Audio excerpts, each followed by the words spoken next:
Բարև ձեզ սիրելի հայրենակիցներ, Արագածոտնի մարզի իմ շատ սիրելի հայրենակիցներ և նաև աշտարակցիներ։ Ես գիտեմ, որ շատ կարճ պիտի խոսենք և իմ ընկերը արդեն գործընկերը անդրադարձավ հոգևոր խնդիրներին, հոգևոր մշակութային խնդիրներին, բայց ես էլ եմ ուզում այդ անդրադարձը կատարել մանավանդ աշտարակում, մի քաղաքում, որը հոգևոր մշակութային մի ահռելի կենսագրություն ունի, այն քաղաքում, որտեղ ծնվել է Ներսես Աշտարակեցին, մեծ հոգևորական կրթության, նաև կրթության գործիչ։ Բնականաբար այսօր մեզ ուզող ամենահիմնական թեման անվտանգությունն է։ Դա ցույց են տալիս թե սոցիոլոգիական հարցումները եւ այն իրականությունը եւ այն կեղծ խաղաղությունը, ինչի մեջ մենք ապրում ենք։ Բայց անվտանգությունը անկարելի է պատկերացնել առանց հոգևոր մշակութային անվտանգության։ Հոգևոր մշակութային անվտանգություն, որի մասին խոսել այս միջավայրում, այս իրականության մեջ պարզապես անհնար է, որովհետև այն իրականությունը, ինչի մեջ մենք ապրում ենք, պարզապես գիտության և մշակույթի գլխատում է։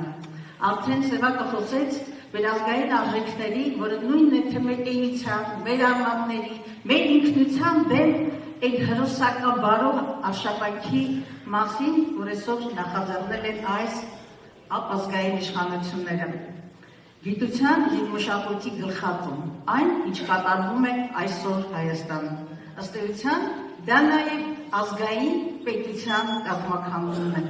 որքան էլ ձեզ ներշնչեն, մեզ ներշնչեն իրենց դպրոցաշինությամբ, 300 դպրոց, 500 մանկապարտեզ, բայց իրականությունը բոլորովին այլ է։ Կառուցվել է մինչև հիմա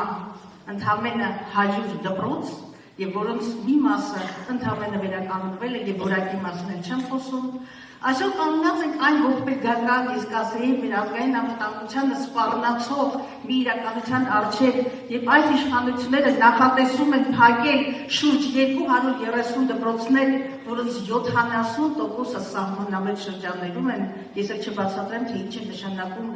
սահմանամետ շրջանում փակել գյուղ, դա նշանակում փակել դպրոց, նշանակում է փակել գյուղ, նշանակում է բացել թշնամու առաջ քո դարպասները։ Ես խոսեմ նաև գիտությունների ազգային ակադեմիայի գլխատման մասին, գիտական, մշակութային, ահռելի ժառանգություն ունեցող գիտությունների ազգային ակադեմիան, սիրելիներս, այլևս չկա։ Այս իշխանության ձեռամբ օրենքի ուժով գիտությունների ազգային ակադեմիան, որպես այդպիսին փակվել է, այն ընդամենը հասարակական կազմակերպություն է, և 40-ից ավելի գիտական հաստատությունների ճակատագիրը այսօր անհայտ է։ Եթե սա թշնամու ձեռագիր չի, ապա ինչ է սա։ Ես Ռոբերտ Քոչարյանը պարոն նախագահ ինձ կների, բայց ուզում եմ այդ թիվը հրապարակել։ Հայաստանում անցնող անկախության տարիների ընթացքում բոլորից շատ, ամենից շատ դպրոցներ կառուցվել են Ռոբերտ Քոչարյանի իշխանության իր կառավարման շրջանում, ավելի քան 120 դպրոց։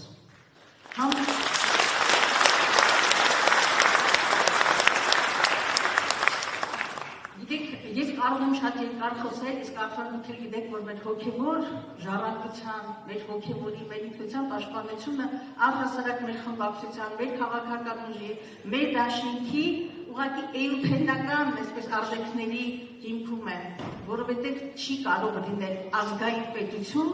առանց ազգային արմատների, առանց ինքնության, առանց արժեքների պաշտպանության։ Ցավոք, այսօր ունենք մի իրականություն, որի օրակարգերը թելադրվում են Բաքվում և Անկարայում, և այսօր ռևիզիա բառը երեկվանից օգտագործում է,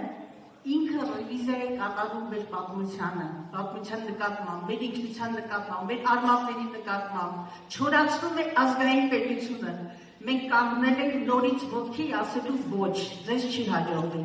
Չի հաջողվի, որտեղ մենք բոլորս միասին տեր ենք կանգնելու, ոտքի ենք անելու ազգային պետությունը։ Մենք կարող ենք, որովհետև մեր արժեքները մեր արժանապատվությունն են։ Արժանապատվությունն են մեր խաղաղությունն են, մեր ինքնությունն են, մեր ապագան են։ Ուրեմն միասին ազգային կրթական մշակութային քաղաքականությամբ և ազգային պետական մտածողություն ունեցող առաջնորդներով փորձենք եւ ամեն ինչ անենք մեր նվիրումով։ Ինչու՞ չէ, եթե պետք լինի, կարծեմ մեր դաշնքի առաջնորդը նաեւ համալիրում ասեց, որ մինչև վերջ գնալով պաշտպանել մերը, մեր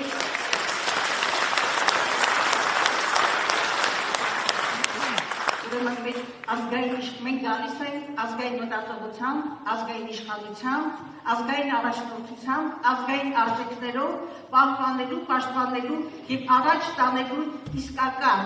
Հայաստանի ապագան։ Եվ մենք կարող ենք միասին։